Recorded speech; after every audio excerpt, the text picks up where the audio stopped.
Oke, bismillahirrahmanirrahim. Assalamualaikum warahmatullahi wabarakatuh. Izin memperkenalkan diri, nama saya Rahman Febrani Fauzia dengan NIM 2023 31265. Di sini saya akan mempresentasikan konsep proyek IT MBG yang saya usulkan. Oke, jadi di pendahuluan kita tahu kalau MBG itu adalah Badan Gizi Nasional secara resmi yang memulai program makan bergizi secara gratis di tahun 2025 dan dimulai pada 6 Januari 2025 lalu melalui Satuan Pelayanan Pemenuhan Gizi SPPG. Nah, permasalahan utama yang dihadapin pada program MBG ini, yang pertama itu ada distribusi makanan yang belum merata antar wilayah. Terus yang kedua ada mekanisme monitoring kualitas dan nilai gizi yang belum optimal. Yang ketiga, potensi kebocoran anggaran dan logistik dalam rantai distribusi. Yang keempat, belum terintegrasinya data lintas instansi, sekolah, dapur, pemerintah, daerah, dan pusat. Konsep sistem yang akan saya usulkan itu pertama di sini ada platform terintegrasi, di mana sistem cloud yang menghubungkan database sekolah, Dapodik, dapur umum BGN, dan vendor logistik dalam satu kanal data terpusat, single source of truth. Yang dimana pertama ada nanti akan ada sinkronisasi otomatis data penerimaan manfaat sama ada verifikasi pengiriman berbasis QR code. Dengan adanya sinkronisasi otomatis data penerima manfaat, gak bakalan ada sekolah database Dapodik atau misalnya dapur umum yang dapat keluhan kalau misalnya porsinya itu kelebihan atau porsinya kurang. Jadi udah tersinkron secara otomatis dari platform terintegrasi ini. Jadi sistemnya data siswa itu akan selalu up to date. Jadi berapa siswa yang masuk atau berapa siswa yang ada di setiap kelasnya itu sudah tersinkronisasi di setiap platformnya, di setiap data yang ada. Selanjutnya, dari sisi IoT integration, pilar teknologi monitoring cloud chain, di mana penggunaan sensor suhu dan kelembaban real-time pada setiap armada distribusi untuk menjamin makanan sampai dalam kondisi layak konsumsi dan higienis. Sistem akan memberikan peringatan dini, kayak early warning, jika sensor mendeteksi anomali pada kargo makanan sebelum mencapai sekolah tujuan. Jadi, sistemnya itu bakal ngecek juga makanan-makanan yang mau dikirim tuh eh, layak atau enggak lewat sensor suhu atau kelembaban secara real time. Jadi semuanya seperti menggunakan sensor.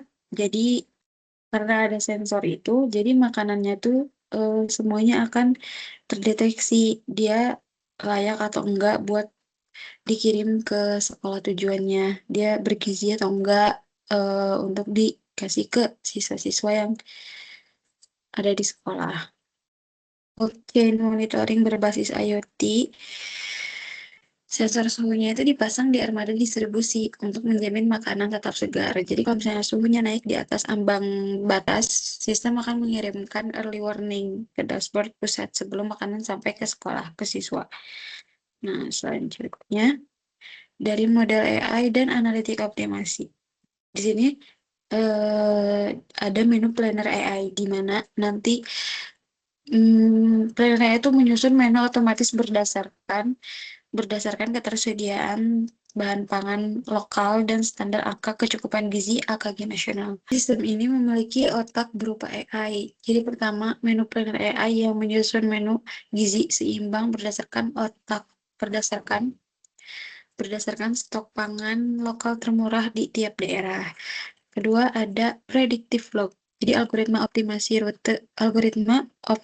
rute pengiriman untuk menekan biaya operasional dan mempercepat waktu distribusi ke wilayah 3T. Jadi dengan adanya prediktif logistik yang mengoptimalkan rute pengiriman agar lebih cepat dan hemat bahan bakar.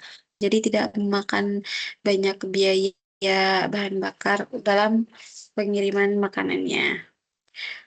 Kemudian ada dashboard monitoring real time, jadi executive control tower, di mana visualisasi sebaran gizi nasional secara instan bagi pengambil kebijakan dashboard, yaitu mencakup heatmap status gizi per wilayah, tracking distribusi logistik live, transparansi penggunaan anggaran, laporan anomali data, fraud detection. Jadi, seluruh data ini dikumpulkan dalam executive control tower. tower.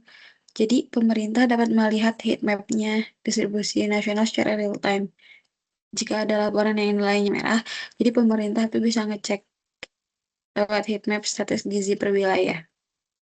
Selanjutnya ini ada proyeksi penurunan angka stunting. Jadi visualisasi dampak strategi proyeknya itu ada gambaran target nasional. Jadi di 2024 itu bisa kita lihat di 21,5% untuk mencapai target di 2007 dan di 2029 itu secara drastis dari 21,5% dengan menuju target penurunan 5% pada tahun 2029. Jadi dengan adanya teknologi itu mempercepat proses dari yang awalnya mungkin per tahun atau per bulan, jadi dipercepat menjadi per hari. Selanjutnya di sini ada beberapa laporan analitik dan dasar kebijakan. Sistem akan menghasilkan laporan KPI seperti gizi scorecard, logistik analisis, health impact, sama budget audit. Lewat laporan ini yang akan menghasilkan actionable insight bagi pemerintah untuk mengambil kebijakan pangan yang berbasis data, bukan sekadar asumsi.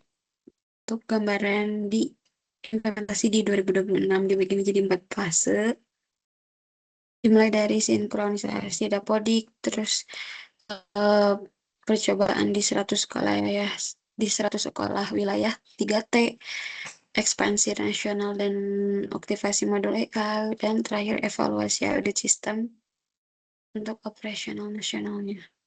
Kemudian di dampak nasional terukur ini, hasil akhir yang diharapkan yaitu 83 M penerima manfaat dengan 30% efisiensi anggaran dan 0% kebocoran logistik. Mungkin cukup sekian presentasi yang saya bisa sampaikan. Terima kasih. Wassalamualaikum warahmatullahi wabarakatuh.